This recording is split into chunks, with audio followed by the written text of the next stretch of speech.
Boy, and howdy.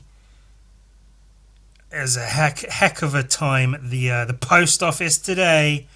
Oh, well, I mean, I probably don't even need to tell you how crazy things can get at the post office. I mean, it's sort of, it speaks for itself, doesn't it? The post office. We all know how crazy the post office can get. It's all wild fun at the post office. Forget girls gone wild. How about post office workers and customers go wild? Oh boy! It's even almost too much to even talk about. I don't even know where to start. Man alive! Oh Christy! Shit and piss. Wow.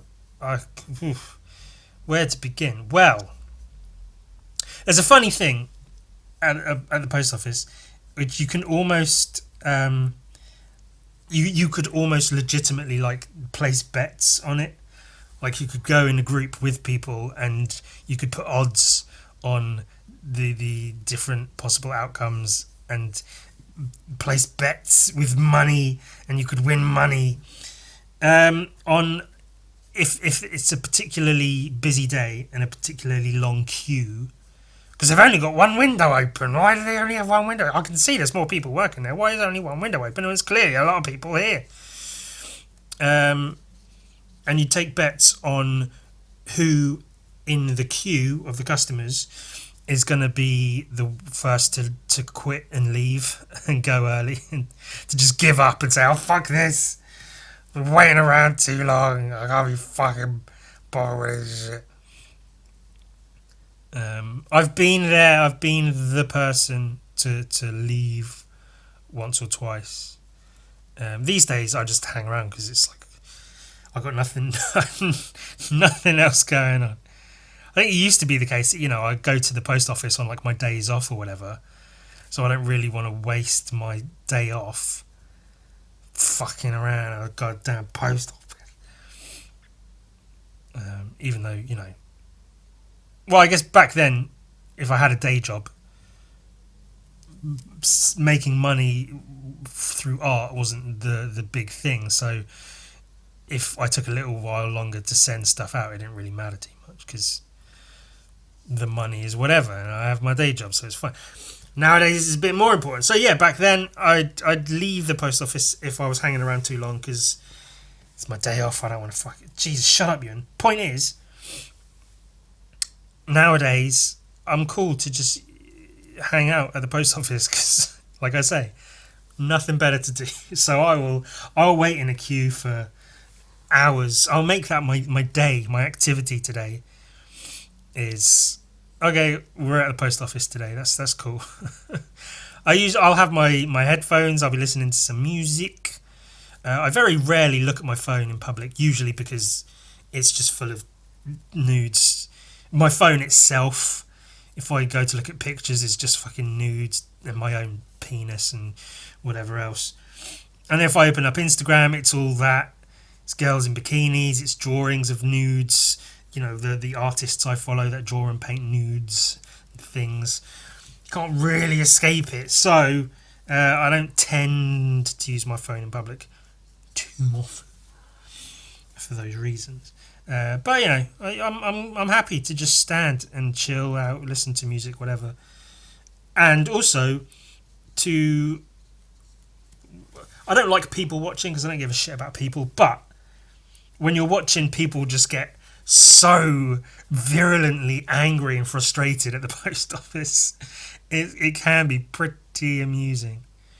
I think I mentioned before, fairly recently, there was a guy who was trying to get a receipt for something he'd sent, but he'd sent it already and didn't get a receipt, and he was trying to get a receipt for something he sent days ago, or something like that, and he was just getting so angry at the person working there, calling them a cunt and effing and blinding, effing and jeffing, swearing all about the place.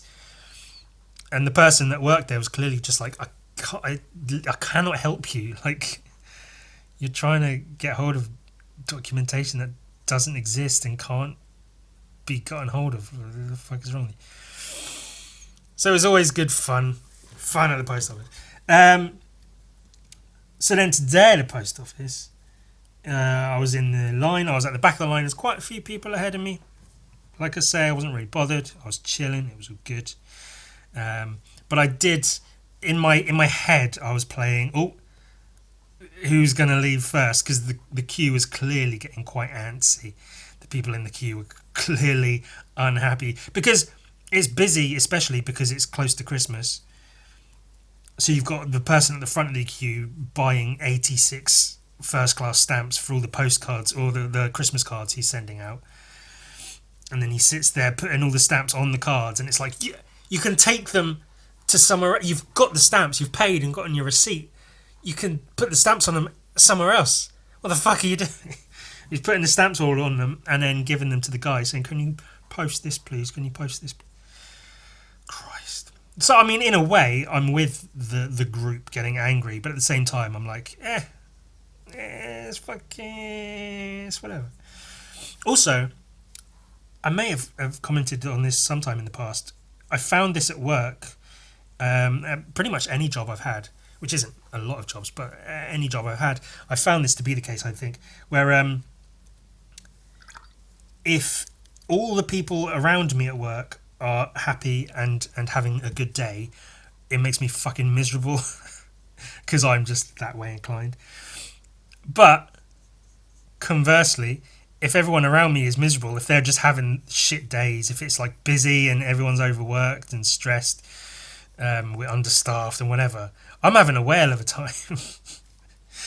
If I'm, for instance, in the stockroom at a shoe store and every single worker that comes up to get shoes is just like, oh, fuck's sake, what the fuck? Just flustered and annoyed and stressed. I'm fine. I think it's brilliant. I just smile and just watch it all happen. I think it's great. I think part of that is, because Schadenfreude, is that what they call it? Taking joy in other people's misery. But also part of it is because I think I have to be punk. I have to be non-conformist all the time. So if the mood is stressed, I have to not be that. And if the mood is joyful, I have to not be that. So when everyone's getting angry and annoyed at the post office, I'm not. I'm chilling out. I'm having a great time. Everything's good. I'm happy as can be. Which is a really long way. A long way. How many minutes? Jesus, too many minutes. To say that I was chilling at the post office, hanging out, having a good time, having a whale of a time. Figuring out who ahead of me in the queue was going to be the first to leave. Because the energy was there. That someone is going to duck out early. I can tell. I can feel it. It's happening. It's coming up. Someone's going to leave. And I assumed it would be the sort of the chavvy mum. She was near the front. She had a shitty loud little kid with her. And she was just so like...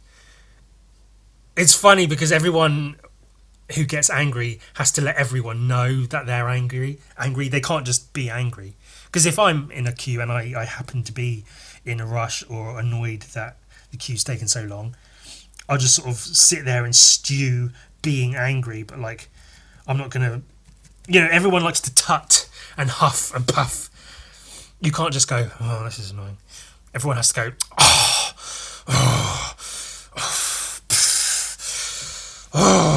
God, can't they open another window? I've been here for an hour. What's going on? Everyone has to let everyone else know just how angry they are.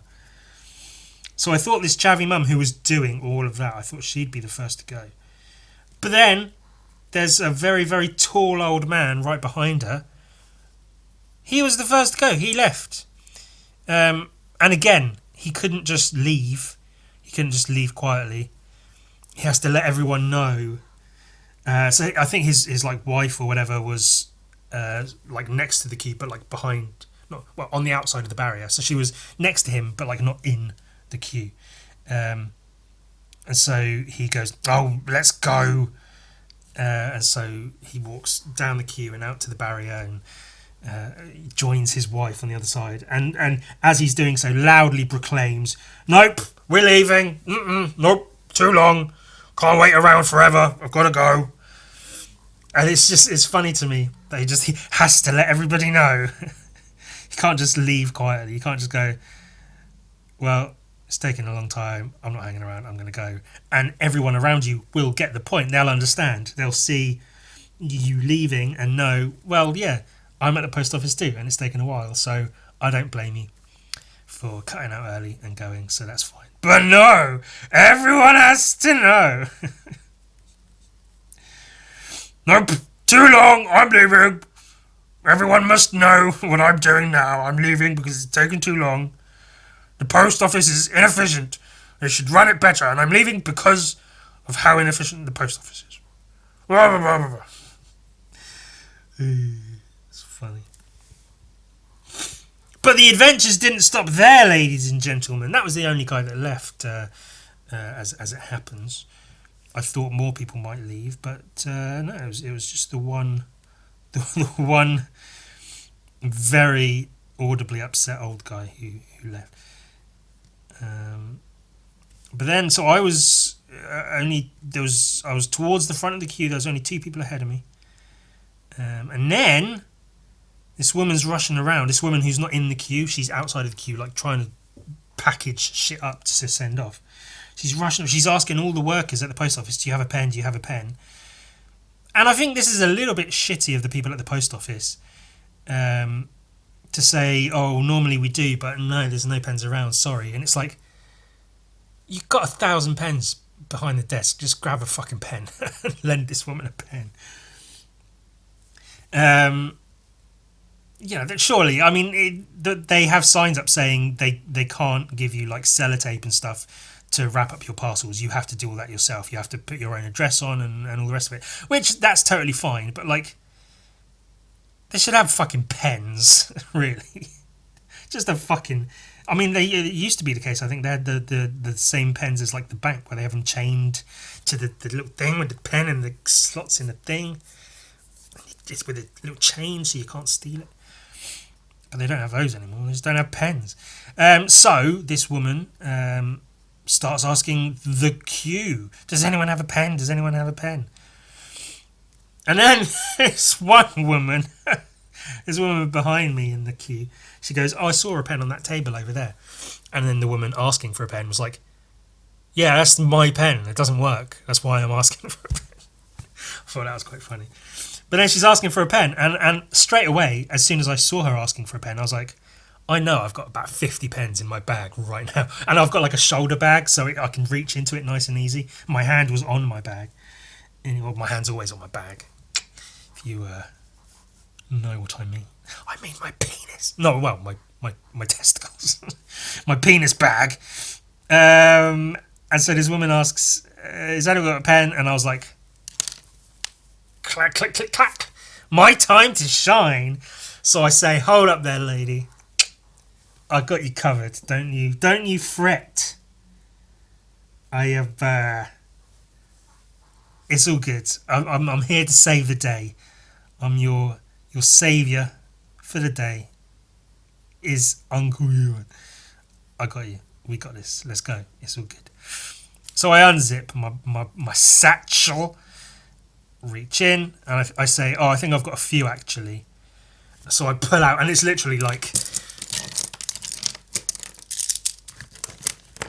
almost exactly like this. I just pull out like a shitload of pens from my bag, and I just fucking push it at her. And I'm like, "Here, have a fucking pen, you cunt. Take some fucking pens. You'll regret the day you ever asked to borrow a pen from me, you goddamn bitch. Oh, fuck her." And she like stood back a little bit and was like, So then I just went, "Here you go, here's a pen." And she was like, "Oh, thank you so much." "Oh no, it's going to get paint on it. It's got paint on my pen. Oh shit, I got paint on my pen. What am I going to do?" Someone should invent a combination of a paint pen. I know that's already a thing. And yeah, so then she said thank you, and then she used the pen, and then just before it was my turn to go to the window at the post office, she said, excuse me, here's your pen back, thank you very much. And I said, no, thank you, which is something I do to be, you know, like funny to people that like work in places or just the public or whatever. If you know, I finish up buying a thing, an art book or whatever it happens to be that I'm purchasing at any given time, and the person at the shop says, have a nice day, I turn to them and I go, no, you have a nice day. Very aggressively as I can. And I do that if I think they will be receptive to it, because sometimes, you know, it's just like some old fucker, and it's like if I turn around and go, no, you have a nice day, they might be a bit like, that's a bit of a cunty way to say that. Why would you do it? But if it's like a somewhat younger person, someone maybe somewhat on my level, I could be like, yeah, they'll fucking... And I get mixed receptions when I do that sort of thing. Some people think it's funny, they go, well, thank you very much. And some people just look at me like, what the fuck are you doing? Just get out, you've bought the thing.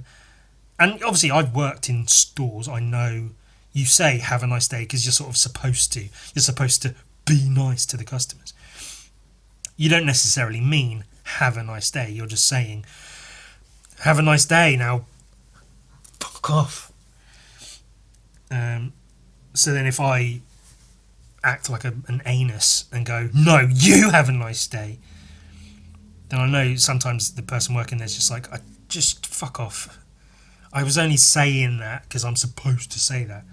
You know I don't mean it, so now just leave. You've bought the thing, and now go. Get out. Fuck face. Oh, you shut up. Fucking. Oh, you're hilarious, you. And oh, you have a nice. Cunt. Fucking shut up. But the adventures don't stop there. Oh, I could write a book about my post office adventures. It wouldn't be a good book. You know, it wouldn't be remotely interesting. No one would read it, or let alone no one would buy it and or read it or whatever. But, you know, lots of people write books that are pieces of crap. Like Harry Potter. See, that was always shit. And now everyone's like, oh, maybe actually Harry Potter's not so great. No, it never was, you fucking dildos. Lots of people write a lot of shitty books and people still read them. So maybe if I did write a book about my crazy post office antics, maybe someone would read that. Who bloody knows? Who bloody cares? No one gives a shit. Shut up. So then I get up to the counter and I go, oh, I've got some international post. This one's to the USA, this one's to Germany. I know, I ship stuff everywhere. It's crazy. The person working there is just like, do you standard or do you want it express? Or really, really interesting times at the post office. And then, just as I'm doing that, they only open up another fucking window, don't they? Of course they got to do that when, you know, after I've been waiting in the queue for, well, I was probably there for about 25 minutes, which, you know, it's not that long. It's 25 minutes, whatever. But if you're just stood in a queue waiting at the post office, 25 minutes is a fucking long time. I said it was probably like 10 minutes. It just felt like 25 minutes. Even so, I was waiting quite some time at the post office, trying to the post office, and then they open another fucking window just as I've got into the goddamn. Typical, innit? It's just fine. You can write it. You can write it out. I can't write this stuff. It's just madness. You can't write that. Well, you could. I could write it. I could put it in a book. I could write a whole book about my post office exploits. My really interesting, fun times I have at the post office. Which is, there's several places now where they know me. I'm a regular customer. Because obviously I go to the post office a lot because, you know, because I'm so renowned as an artist. I ship my shit worldwide on a regular basis. So I'm at the post office very often, sending out books and drawings and prints. Oh my! Which is cool. But now when I go to the post office, they're like, oh hey, is it International Post again? If it's like there's a couple of people, they've recently been hiring a lot of new staff, so they don't necessarily know who I am. But they'll learn. They'll learn. But if it's the particular staff that know me, then they're all very like, oh, hello again. Is it more comics you're sending out?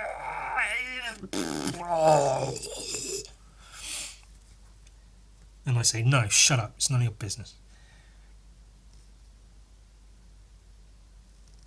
And that's the end of that conversation. And I say, no, you're sending out comic books. Which doesn't make any sense. But I'll fucking say it anyway. I don't give a fuck. And also in the Forbidden Planet, apparently, I didn't realise, but the people recognise me in there now. I'm in there all the time looking at comic books and shit. Because then the girl asked me if I'm subscribed to the comics, because you can, like, you know, subscribe to comics, and then whenever the new ones come in, they put them out back for you, they wrap them up, and then you can collect them, which is a cool service. I don't feel financially I can really do that necessarily, and also I don't really care. Like, I don't really collect any comics. I'm collecting the Hulk at the moment just because it's cool. But if I miss an issue, it's like whatever. I don't really, like, I don't fucking bother me. I'm not reading the story. It's not like I'm missing the action. Oh no, I don't know what's going to happen. Like, I don't care. I just want to look at the pictures. So yeah, I have no real reason to subscribe to a comic. But you know, the girl at the shop was just doing her job, asking me. But she said it this time. She says, I've seen her in there and other people, and she said it a few times. And she said it this time. She said, oh, sorry, I can't remember. Are you subscribed to the comics? And I said, oh, no, I'm not. She said, do you want to be? And I said, no. She says, okay, well, you know, since you're a regular customer, I just thought I'd check. And I was like, ooh, oh, look at that. All recognised. Because I go into a shop quite often, and people work there quite often. So it's not like... It's like, why wouldn't I be recognised in it? I go in there quite often. Of course I get fucking recognised. Fucking dummy.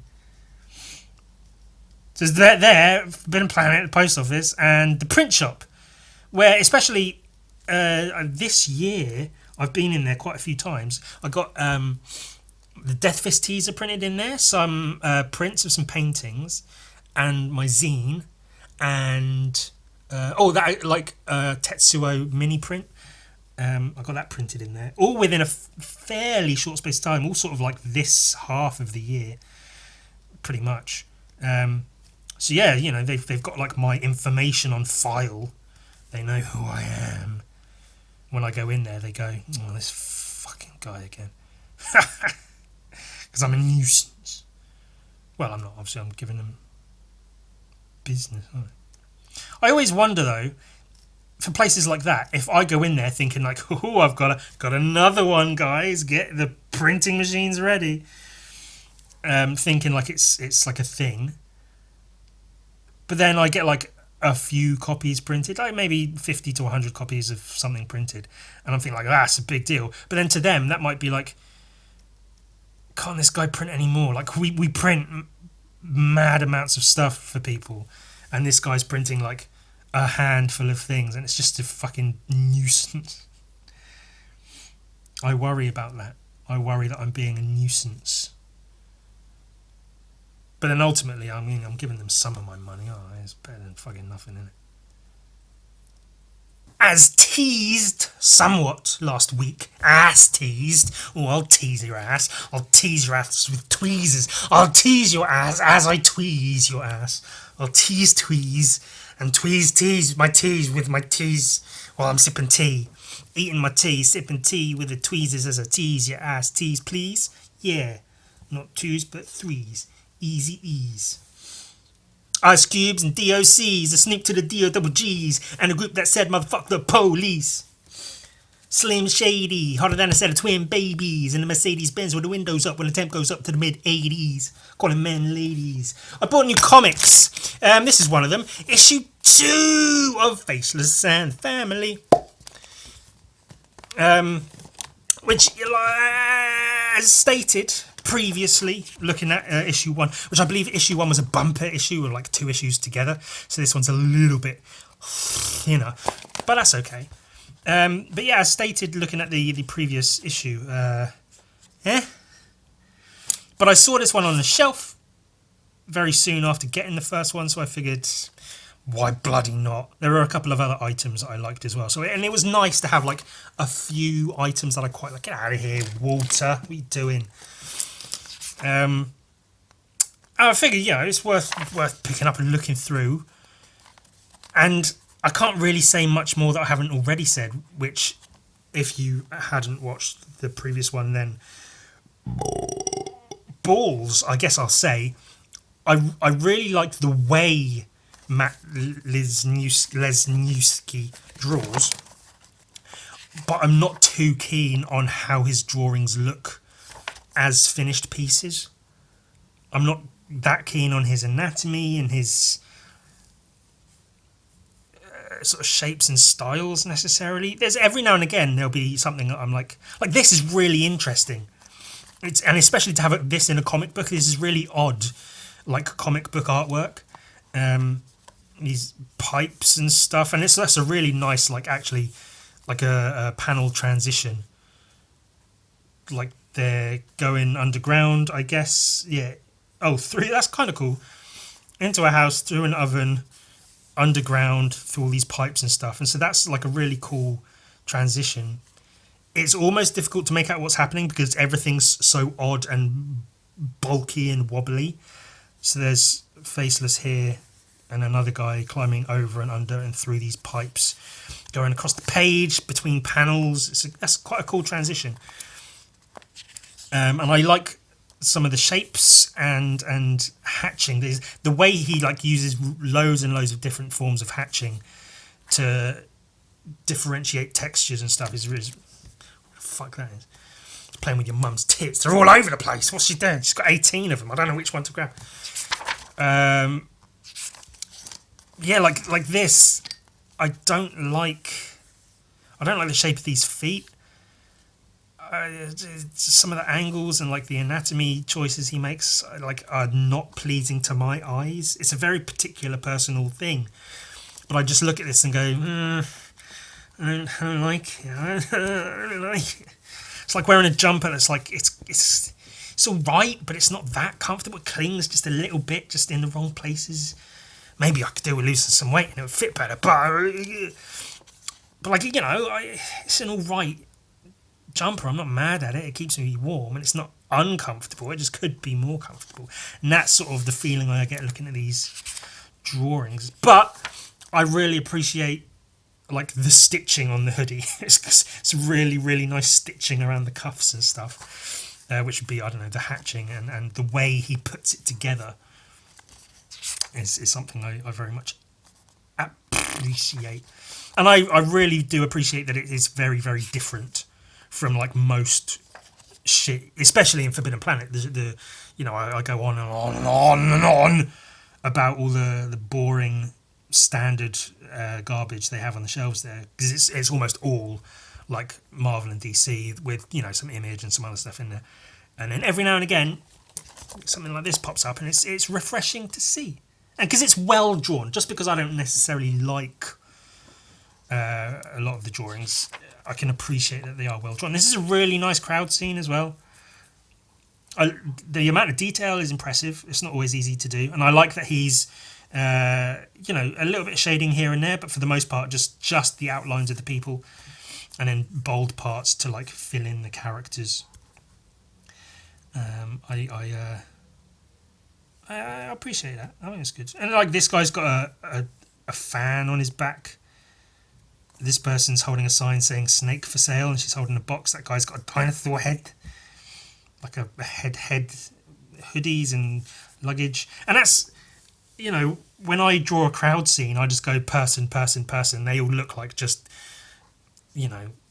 grey, formless, unfinished clones of humans. And then I think like, oh, I'll put a hood on this person. I'll give this one headphones. And it's like, you've got to really put the effort in to make your crowd scenes look like they're full of different people. And he does a really good job of that here. So that's a point in his favour, certainly. Not that there needs to be, I'm not grading these. I'm not ranking them. I'm not critiquing them. I'm just looking at them going, oh, it's comic.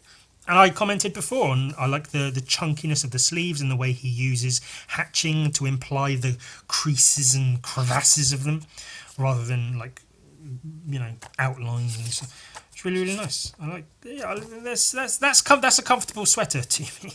It fits because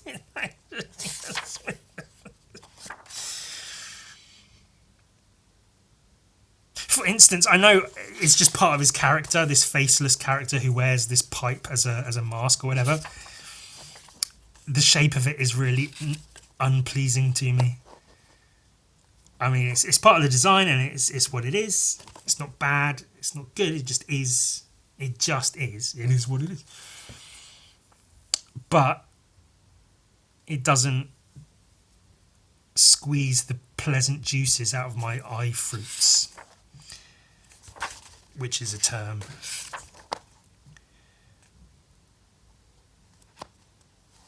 I like that it gets abstract and stuff, though. It's quite cool. It's pretty neat. It's pretty neat. I'm not in love with it. Like, I probably won't get any more issues. I'm not, I wouldn't subscribe to it, for instance. I think, seeing a couple of them, it's nice to have them for reference now and then. It's good to look at it, but I'm not, like, attached to it. However, well, I'm not attached to this either. But that's a nice cover, isn't it? Just like the previous one. Nice hand-painted, hand-inked colour cover. Really, really nice to see. Issue 2 of Giant Robot Hellboy. Issue 2 of 3, and because there's 3 issues, I'm not going to subscribe to it, but I will aim to get hold of the 3rd issue just because it's only 3 issues, and if I'm able to, I may as well get hold of all 3 issues. Just because then it's a nice little thing, and then maybe I'll sellotape them together and I'll make it my own little compendium. I'll staple them awkwardly so you can only just open it. It'd be funny, wouldn't it? Hey, oh, he's figuring out how to use weapons that he's got. So they kidnapped Hellboy in London and then strapped him into this machine and put his mind matter into the head of a giant robot Hellboy, like a mech suit. What do they call them? The Jaegers in Pacific Rim. An Evangelion unit. Evangelion, I don't fucking know. Japanese crazy weird shit. And now he's learning to fight the giant monsters. Whoosh, he's got tit rockets. Oh, blasting my nipples off. Boom, bam. Oh, shot him right in the dick, it looks like. Oh, he's bleeding from the tits. He shot his tits into his tits. And now he's bleeding from his tits. Oh, what a fuck. This is another one where I'm not in love with the drawings, but I really appreciate them for what they are, especially the texture, which is on and on and on about texture. Textures become so important to me in comics. I never thought it would be. I thought it was just like, oh, just cool drawings, whatever. But fuck, man. And you really notice it, like in that particular issue of the Hulk. You really notice it when it's not there. When there's a sudden lack of texture, you go, oof, where the fuck is the texture gone? This sweater feels like I'm not even wearing a sweater. What's going on? I don't know. That metaphor is kind of not really doing as it should. There's more giant monsters. Holy fucking farts. Shit and piss in the ass balls. Fuck. It's giant, like, Leviathan. There's an octopus. There's a big bug. A bug. She's dealing with some fucking spiders and shit. Fuck. Oh, look at her ass in that. That's quite a good look. That's been done a few times, hasn't it? Like the hot woman in biker leathers with a helmet and a backpack on. I swear I've seen that in a couple of places. Did Trinity do that in The Matrix? Did she wear a helmet or not? I don't know. Maybe the Catwoman in one of those Batman films. The Dark Knight Rises, I think. They've got the shot of her like whipping her leg over the motorbike with her ass in the tight fucking latex leather or whatever. Fuck yeah. Giant monsters, robot Hellboy. Blam, blam, blam. Finger rockets. Shooting the giant bugs. Oh, he's getting fucked up by the octopus. I hope he's getting fucked up and not just fucked. Oh, have you ever been fucked by a giant octopus? What am I, a Japanese schoolgirl? Wham! Take that, you fucking bug. Eat shit. You Cretaceous cunt. You chitinous shit. You shittinous chit. Flup. I'll flup your mother. I've flupped her a few times. Flup, flup, flup, flup, flup, flup, flup, flup, flup, flup, flup, flup. That's what I do with her tits. Flap, flap, flap, flap, flap, flap, flap, flap, flap, flap, flap, flap, flap. You know, her big, saggy water balloon tits.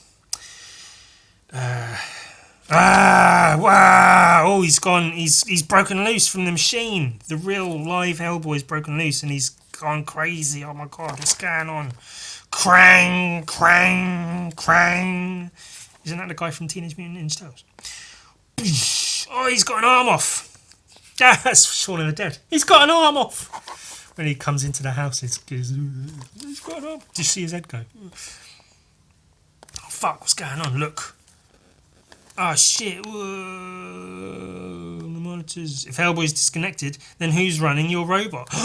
Giant robot Hellboy's still going? I have no idea. And who are all these other people? Oh. Are these other people, are they manning the giant monsters, or are these just other people? They're other warriors from time. It looks like a Hercules, a Thor type, a cowboy, a knight.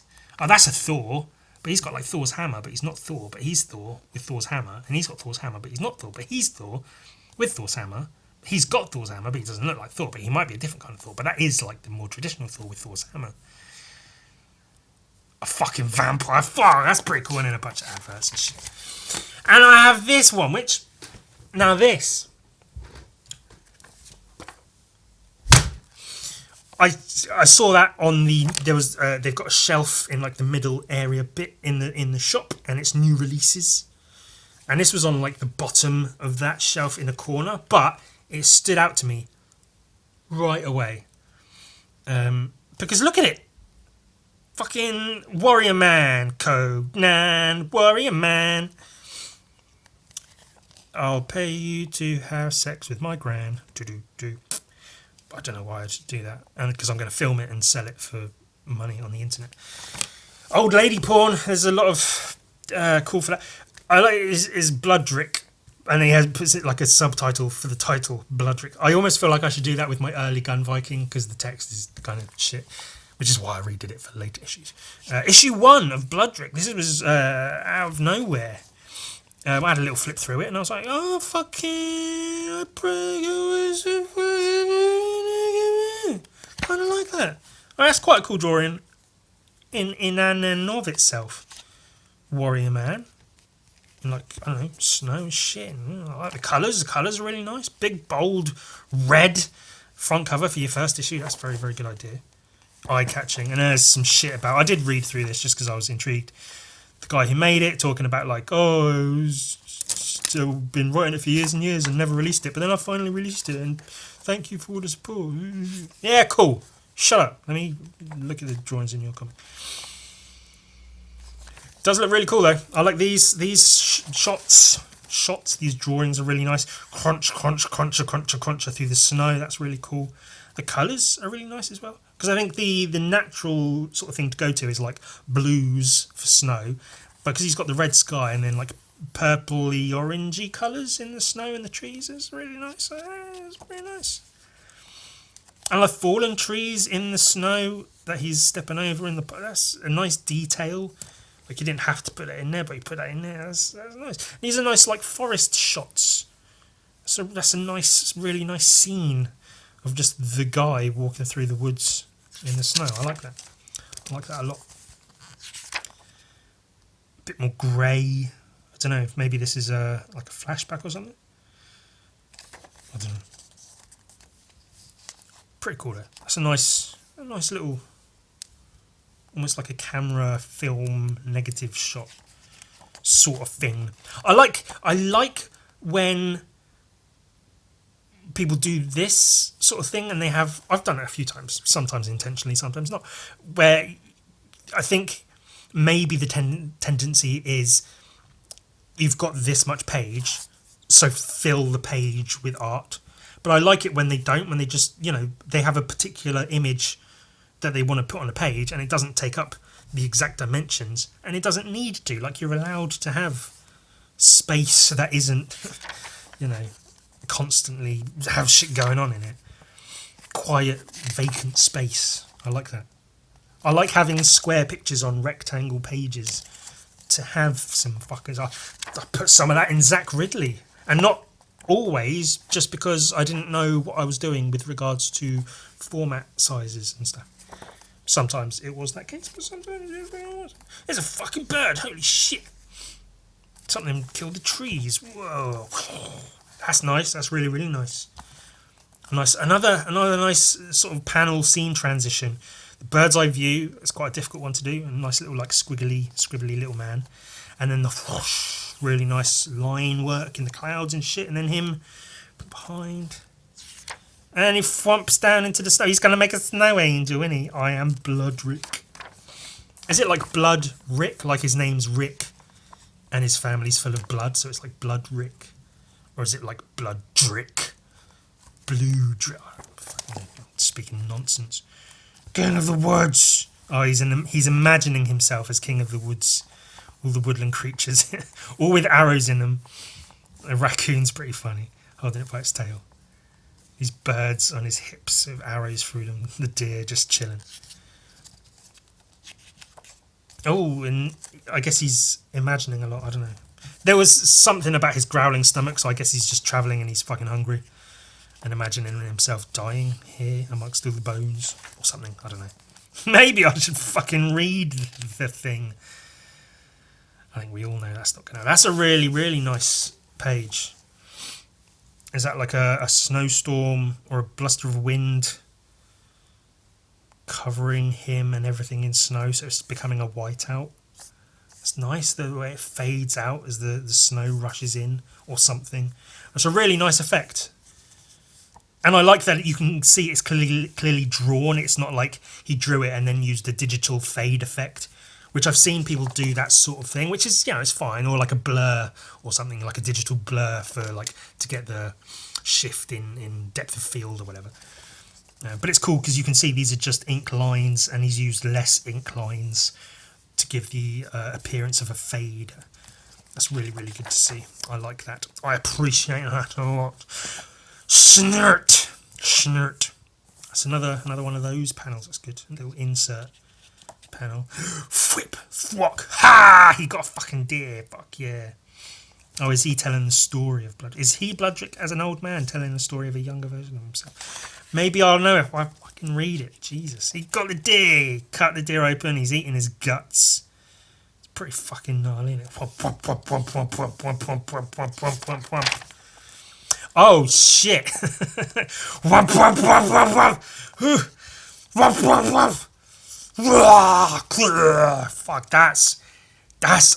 that's actually really fucking good.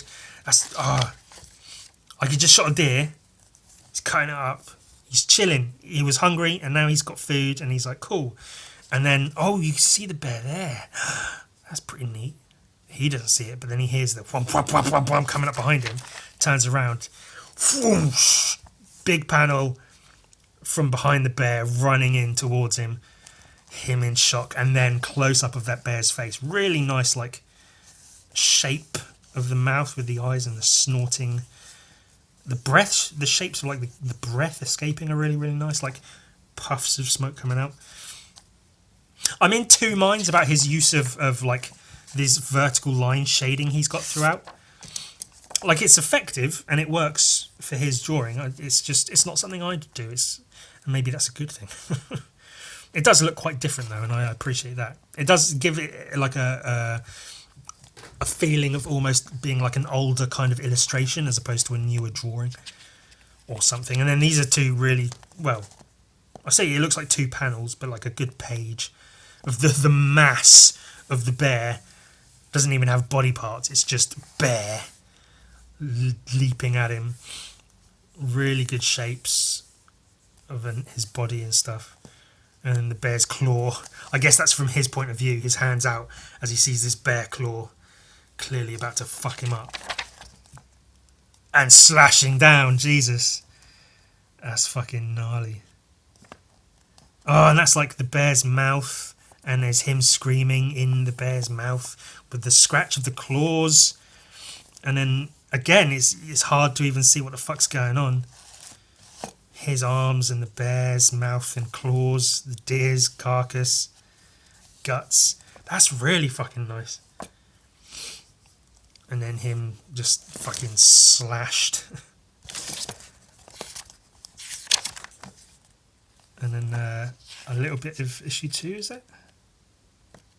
Hold fast. Oh, he's not dead then. Maybe this is a different time, a different story.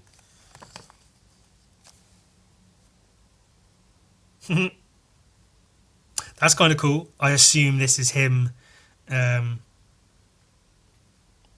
He's holding the arrow tight for so long that his arms feel like they're burning and melting. That's a really, really cool visual. I like that a lot. Show your head. Where is the filthy peasant? There's a wabbit. Hunting another deer.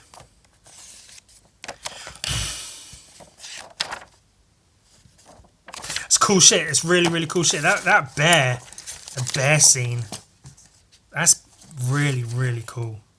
I like that a lot. Worth the price of a comic just for that. Another thing that happened at the post office. Ha ha! Only joking. That's all.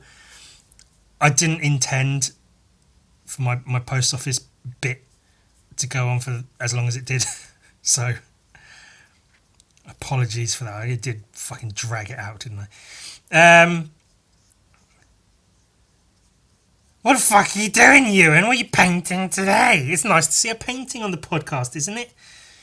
I feel that with, for instance, the thumbnails, I feel there's quite a lot of just black and white drawings in them, which isn't necessarily a bad thing, because that's what we do. We just hang out and we draw, and a lot of those times the drawings are just little doodles, just little black and white drawings, and that's what the fucking is. You can follow what you're doing, and that's fine.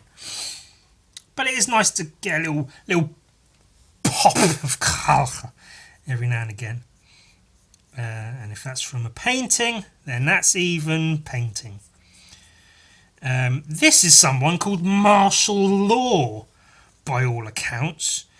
A character I have seen a couple of times, but only ever like the front covers of comics. I've never looked into them. But I really, really do like the artwork. It has quite a... It's got kind of like a 2000 AD vibe, but I don't think it is 2000 AD. I don't know. I have a fucking clue who publishes it, actually.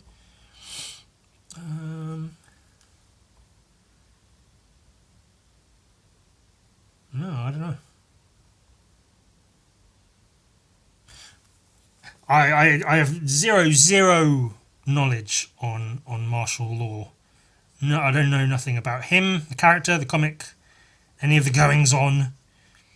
If I had to assume, he appears to be something like a Judge Dredd kind of character, like an authoritarian, fascistic, judge, jury, executioner, police officer type guy. And his name's Martial Law, but it's spelled Marshal,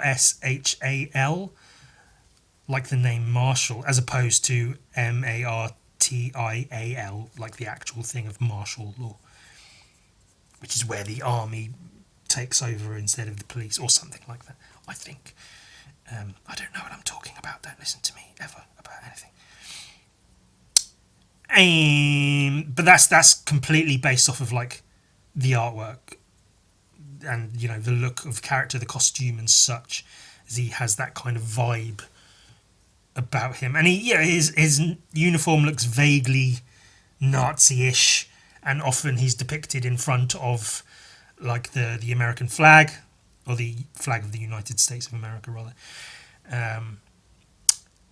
Yeah, that sort of thing. So yeah, I can't excuse me, I can't claim any knowledge at all, so I have no useful information. I have nothing useful to say on him at all.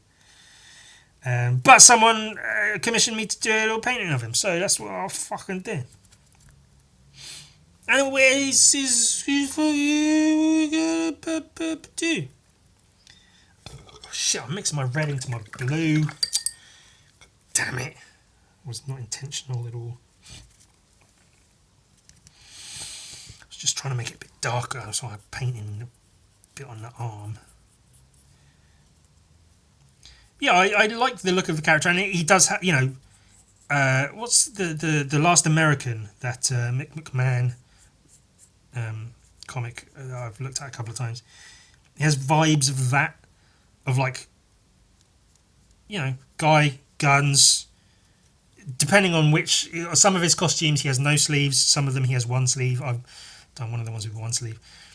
And I like the bare arms, or even the one bare arm look. It's quite a nice, cool thing, and it works for drawings, muscly arms, big guns, straps and cuffs and chains and things. It's like, yeah, Judge Dredd, Lobo, Last American, those sorts of vibes and shit. I quite like the design elements involved in it.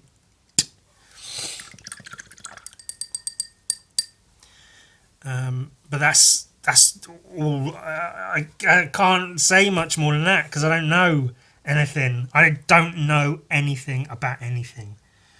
I just, you know. Also, I tried to have him like leaning over, and so his sort of waist would be about here, and then this leg's kind of coming forward. But I don't know if it looks like he's just small. I don't know. I'm just painting the thing.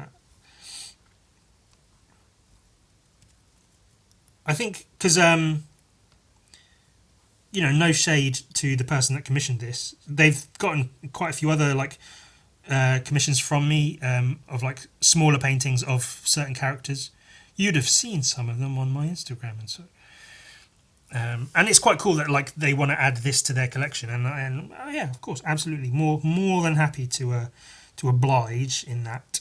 But I almost feel it's a bit of a shame that it's, you know, such a relatively small commission, because it would almost be nice to, you know, do it a bit bigger and spend more time on the character and like do more with it. Because it would be cool to be able to fit in like a big action pose with like the gun and some like fiery smoke in the background and shells and stuff. Because that's the sort of vibe I get from looking at the artwork on Google Images and whatever. And so it would be cool to explore that a little bit more. And I mean, really, there's no reason I couldn't do that with this piece, but it's a smaller, cheaper commission, and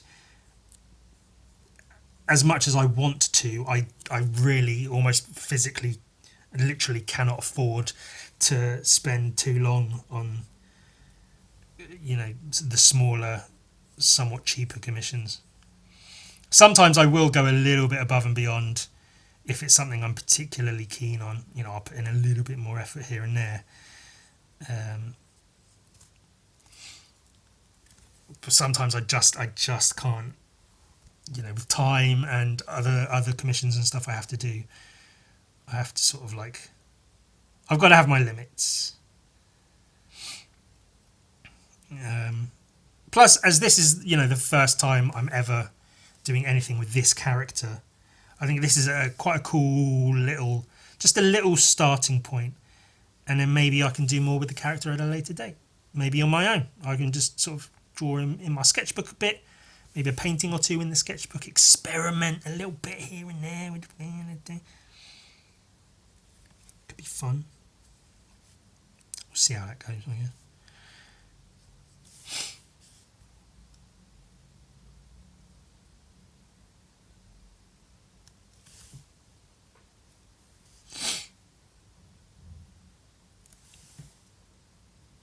Here's a thing.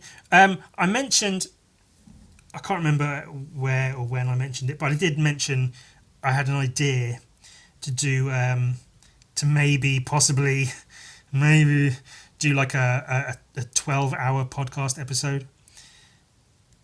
And one idea I had with regards to that was to do it like in terms of what to do during the podcast. I thought I could spend the podcast coming up with and executing a piece of artwork, a paint. So at the start of the podcast, start coming up with ideas for something to do, and then do some concept sketches of like a character or a comic page or a piece or whatever, and then spend at least an amount of the podcast episode itself making the thing, doing some rough drawings, and then a preliminary sketch, and then trace it and then paint it, and then it'll be the whole process from start to end of a piece. It may take the full 12 hours, it might not, and we can do other things in between if there is time to. But that was an idea. However, I have since had another idea which I believe is a better idea, which I'm not going to spoil now because I do want to keep it at least somewhat secret. But I think it would be a good idea, and it would fit the 12-hour time potentially. But I think it could make for a sort of a fun podcast, and it would be a little bit more easy to sort of dip in and out of as a viewer. Because if I was working on one piece for that time, then yeah, you could sort of like watch part of it, skip ahead, see how it gets on, and that's fine. But I think this other idea I have might be a bit more interesting to sort of like, it might be interesting to sit and watch the whole thing. It may be interesting to jump around, skip ahead, skip to some favourite parts if you fucking have them or whatever. I don't know what the fuck I've done with this chain. Jesus, I've fucked it up completely. Shit it. I fucking hate chains, they're such a ball ache.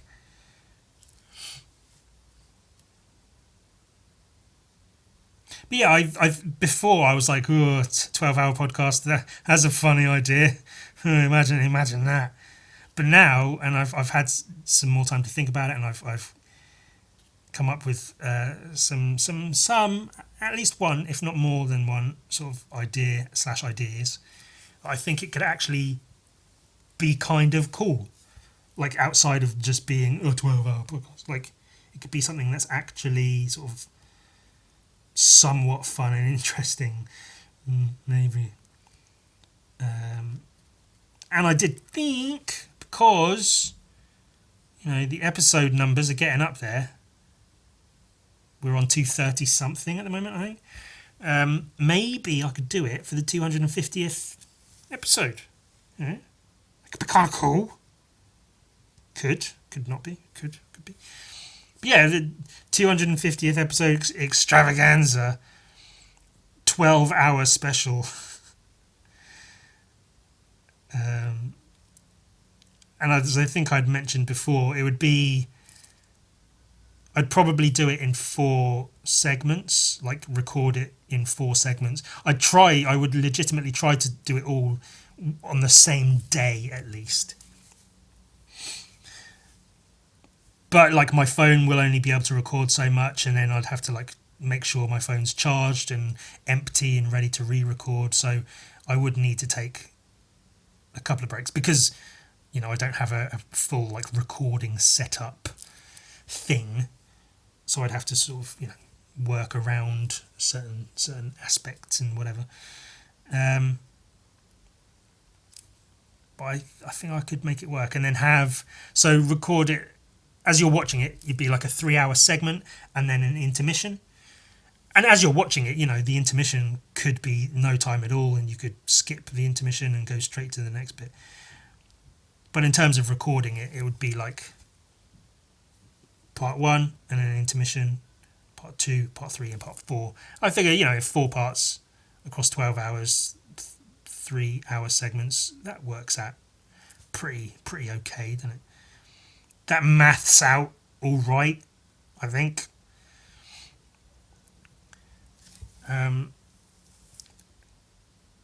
Might be cool.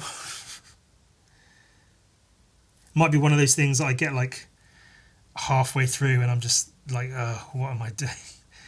What am I doing?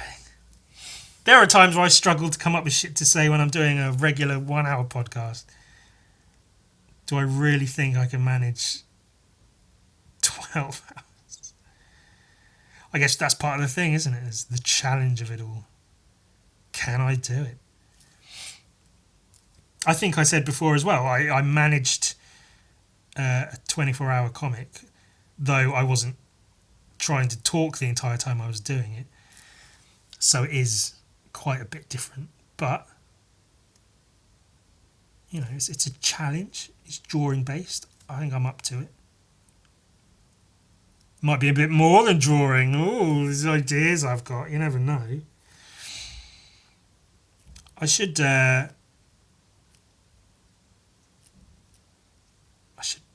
figure some shit out, shouldn't I? Let me.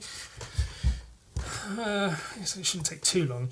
Let me go to my YouTube channel.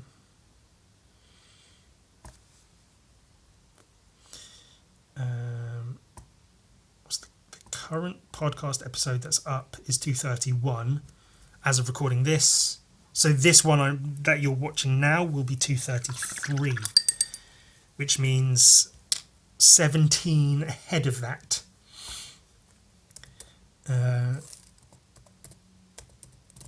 Would be 250. Jesus Christ. Calendar. Surely there's a calendar. I can get one on my phone, but all right, 17 weeks. Where does that take me to? 1, 2, 3, 4, 5, 6, 7, 8, 9, 10, 11, 12.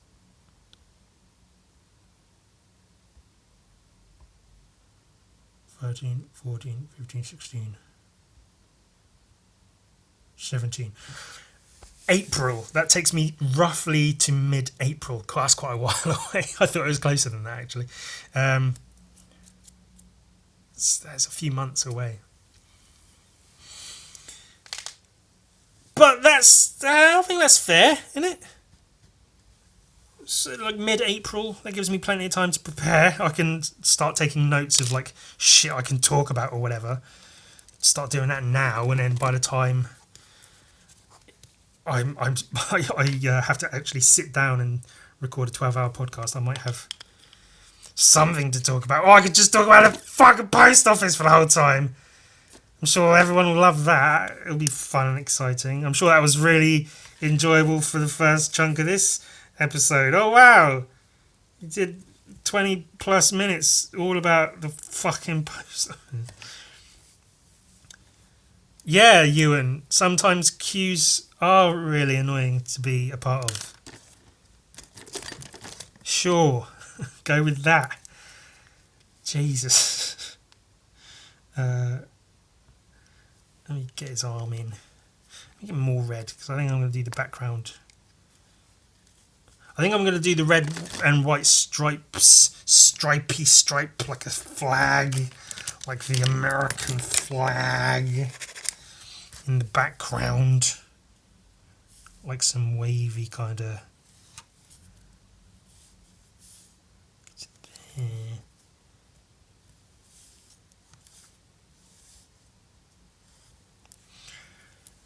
Yeah, and then like red, white, red.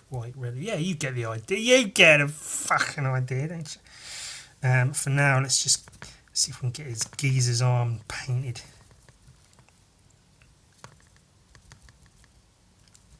Oh, I'm using the wrong fucking brand, Christ. Or am I? Oh, I don't fucking know, Christ.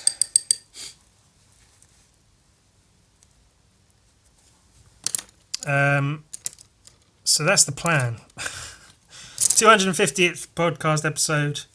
I don't want to I don't know, get ahead of myself and say how anything is or isn't going to be. But part of me feels like and like I say, I'm not saying this is going to be the case. It just, at the moment, I had the thought, and it feels possibly like I might do it, is after that, if I make it that far, if I get to issue episode 250, 12-hour spectacular, I might take a break for a while from the podcast. And, you know, leaving you with a 12-hour fucking podcast. And I'll still make video. You know, I'll have my painting videos I'll do, because I'll still be creating work regularly, painting, drawing, comic book pages and shit. And I'll, you know, maybe that I'll try to do, like, if I am able to work on my my bounty hunter Western comic. I'll try to do like updates, like maybe video updates on that, and like drawing and inking pages and things, or whatever fucking stuff. But in terms of like the podcast, I feel personally that it's getting a little bit like dry. And maybe that's just purely from me, from a I'm the person doing it perspective. If you're watching it, and maybe you enjoy it every week, and that's great. And there are people that say that is the case, and that's wonderful and amazing, and I really, truly do appreciate that. That at least someone out there seems to be enjoying it. But as the person making the thing, every now and again it can feel a little bit like dry and dull, and just like I'm going through the motions of just like, oh, I guess. Like, I do look forward to recording it, but it can feel a bit, I don't know, a little bit monotonous here and there. And I've switched things up before. I've changed the way I do things a little bit here and there. And I think maybe I could do that, but I don't necessarily have any ideas on how to go about that at the moment. So it might just be that I need to take a little bit of time off just to refresh. And then at some point come back and be like, hey, the podcast is back, but all new, and I got a sponsorship, and I got merchandise, and don't forget to like and subscribe. Maybe I'll become one of those fucking art YouTubers. Maybe that's what I need to do. Maybe I need to stop just doing what I want to do and start focusing on how to get more engagement and make more money from what I do. Maybe that's the key to success and happiness.